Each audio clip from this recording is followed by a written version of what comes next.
নমস্কার বন্ধুরা, আপনাদের সবাইকে সীমা রান্নাঘরে স্বাগত। আজ আমি রান্না করব সরপুঁটি মাছের ঝোল।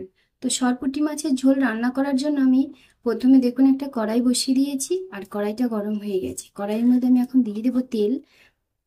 তো তেল দিয়ে প্রথমে আমি পুঁটি মাছটাকে ভেজে নেব। তো আপনারা আমার সঙ্গে থাকুন, পুরো ভিডিওটা দেখুন, স্কিপ করে যাবেন না। তবে বুঝতে পারবেন আমি কত সহজে সামান্য উপকরণ দিয়ে ঘরোয়া একটা রেসিপি রান্না করছি। এখন তেলটা কিন্তু খুব ভালো করে গরম করে নিয়েছি আমি কড়াইটা। তো এখন আমি মাছটাকে ভেজে নেব। তো মাছটাকে আমি প্রথমে ধুয়ে নুন হলুদ মাখিয়ে রেডি করে নিয়েছি। মাছটা আমি দিয়ে দিয়েছি, এখন মাছটাকে আমি খুব ভালো করে ভেজে নেব। তো দেখুন পুঁটি মাছের একটা সাইড আমার ভাজা হয়ে গেছে, তো মাছগুলোকে আমি উল্টিয়ে দিচ্ছি।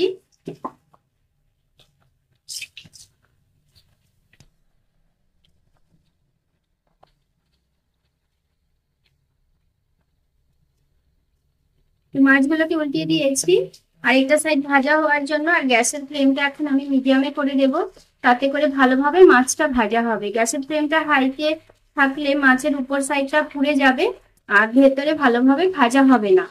আমার এই রেসিপিটা আপনাদের কেমন লাগলো সেটা কমেন্ট করে জানাবেন। যদি ভালো লাগে তাহলে লাইক করবেন, শেয়ার করবেন। আর যারা আমার চ্যানেলটা নতুন দেখছেন তারা অবশ্যই একটা সাবস্ক্রাইব করবেন, পাশে বেল আইকনটি ক্লিক করবেন, যাতে করে প্রতিদিন যে আমি ভিডিওগুলো ছাড়ছি সেই ভিডিওগুলো সবার প্রথমে আপনাদের কাছে পৌঁছে যায়। আর যারা ফেসবুক পেজ থেকে দেখছেন তারা ফেসবুক পেজটি ফলো করে আমার সঙ্গে থাকবেন। তো দেখুন মাছের আরেকটা সাইড আমি ভেজে নিয়েছি। এই যে তবু আমি আরো একটু উল্টিয়ে পাল্টিয়ে ভেজে নেব।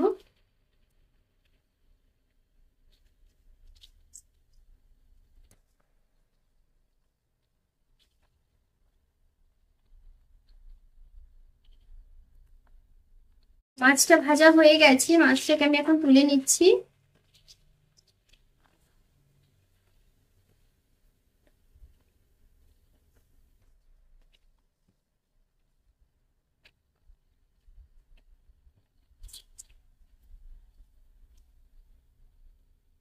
একইভাবে আমি সমস্ত মাছগুলোকে ভেজে নেব।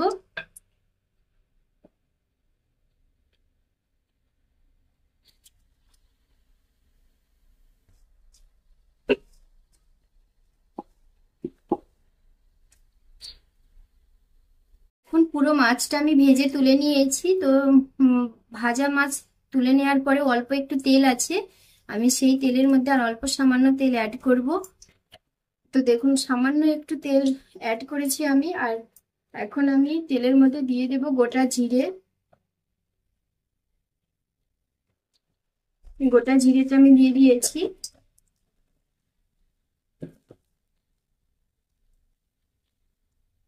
তো দেখুন জিরেটা ভাজা হয়ে গেছে। তো এখন আমি দিয়ে দেব পেঁপে আর আলু। এখানে আমি পেঁপে আর আলু দিয়ে কিন্তু এই মাছের ঝোলের রেসিপিটা করব। আর এই মাছটা কিন্তু ভীষণই সুস্বাদু মাছ। তো এই মাছটা এইভাবে পেঁপে আলু দিয়ে ঝোল করলে ভীষণ ভালো লাগে খেতে।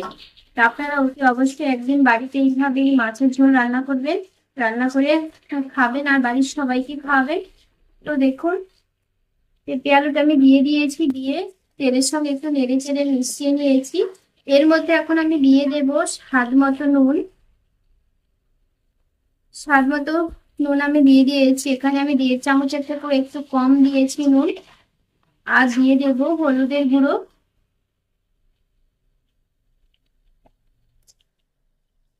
তো পরিমাণ মতো হলুদের গুঁড়ো দিয়ে দিয়েছি আমি।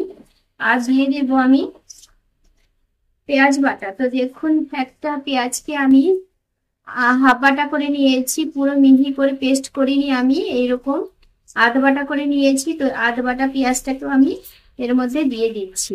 পেঁয়াজটাকে কিন্তু কুচিয়ে না দিয়ে এইভাবে বেটে বা এইভাবে আধ বাটা করে বা মিহি পেস্ট করেও দিতে পারেন, তাতেও কিন্তু ভালো লাগবে। তবে পেঁয়াজটাকে কুচিয়ে না দিলেই বেশি ভালো হবে খেতে ঝোলটা। আর দিয়ে দেবো আমি জিরে বাটা। তো এই যে দেখুন এখানে আমি জিরে, গোটা জিরে খেয়ে শিলপাটা বেটে নিয়েছি, সেই জিরে বাটাটা আমি দিয়ে দিচ্ছি।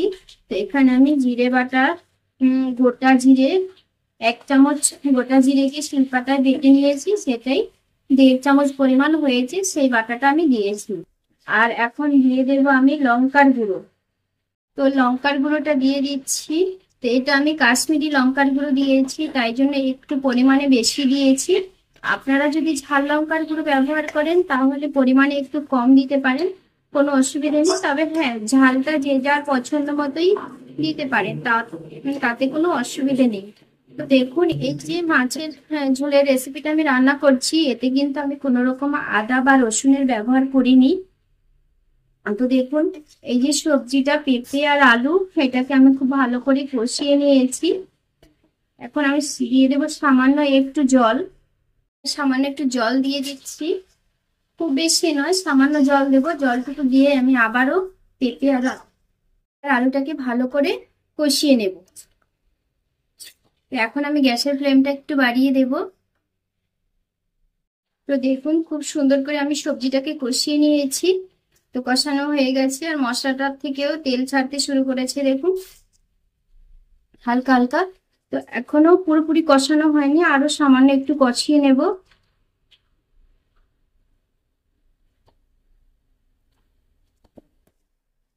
দেখুন, কষানো হয়ে গেছে, আর মশলাটা খুব সুন্দরভাবে সবজিগুলোর গায়ে গায়ে লেগে গেছে।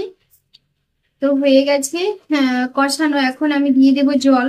তো জলটা আমি এখানে দিয়ে দিচ্ছি 1/2 লিটার থেকেও একটু কম।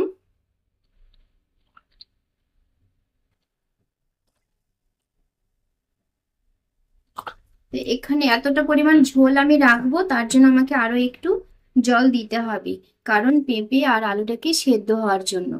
পরিমাণ মতো জল দিয়ে দিয়েছি আমি। এখন পেঁপে আর আলুটা সেদ্ধ হওয়ার অপেক্ষা করব। চলুন দেখি পেঁপে আর আলুটা কতটা কি সেদ্ধ হয়েছে।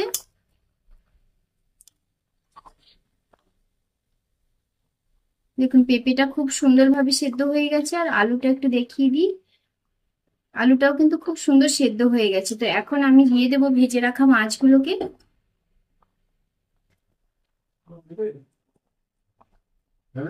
মাছগুলো আমি দিয়ে দিয়েছি। মাছগুলোকে একটু ঝোলের মধ্যে এইভাবে বসিয়ে দিতে হবে। আর আমি এখন কি করব, 2-1টা আলুর টুকরো ভেঙে দেব, তাতে করে গ্রেভিটা একটু ঘন হবে, খেতে কিন্তু ভীষণ টেস্টি হবে। তো এইভাবে আমি গ্যাসের ফ্লেমটা কমিয়ে দিয়ে আরও 2-3 মিনিট রান্না করব। এখন আমি 2-1টা আলুর টুকরো ভেঙে দিচ্ছি।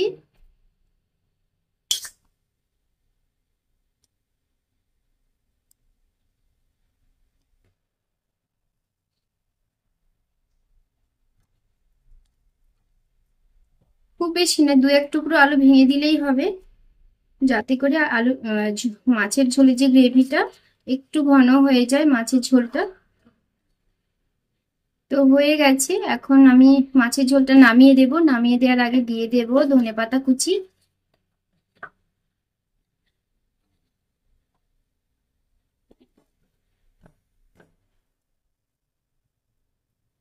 তো আমার এই রেসিপিটা আপনাদের কেমন লাগলো সেটা অবশ্যই কমেন্ট করে জানাবেন। যদি ভালো লাগে তাহলে লাইক করবেন, শেয়ার করবেন।